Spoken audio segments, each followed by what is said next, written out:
असली ज्ञान का मूल्य। गांव के एक छोटे से स्कूल में एक लड़का था, नाम था अर्जुन। वह बहुत बुद्धिमान था, लेकिन उसे लगता था कि केवल किताबों से ज्ञान प्राप्त किया जा सकता है। वह हर समय पढ़ाई में ही डूबा रहता, लेकिन जीवन के छोटे छोटे अनुभवों को नजरअंदाज करता था। एक दिन उनके स्कूल में एक बुजुर्ग शिक्षक आए। उन्होंने कक्षा में आते ही एक सवाल पूछा, सच्चा ज्ञान क्या है? अर्जुन ने तुरंत उत्तर दिया, गणित, विज्ञान, इतिहास और बाकी सभी विषयों का ज्ञान ही असली ज्ञान है।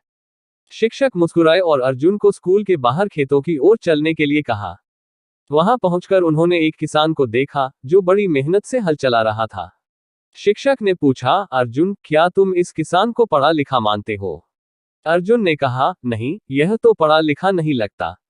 शिक्षक बोले, लेकिन यह व्यक्ति बिना किसी किताब के जानता है कि कौन सी मिट्टी उपजाऊ है, कब बारिश होगी और कैसे बीज को सही समय पर बोना चाहिए। क्या यह ज्ञान नहीं है? अर्जुन सोच में पड़ गया। फिर शिक्षक उसे एक बढ़ई के पास ले गए, जो लकड़ी को तराशकर खूबसूरत फर्नीचर बना रहा था।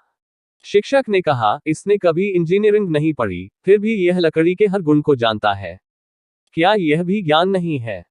अर्जुन को अब समझ आने लगा था कि किताबों के ज्ञान के साथ साथ जीवन का व्यावहारिक अनुभव भी बहुत जरूरी होता है। शिक्षक ने अंत में कहा, सच्चा ज्ञान सिर्फ किताबों तक सीमित नहीं है, बल्कि यह जीवन के हर पहलू में बिखरा पड़ा है।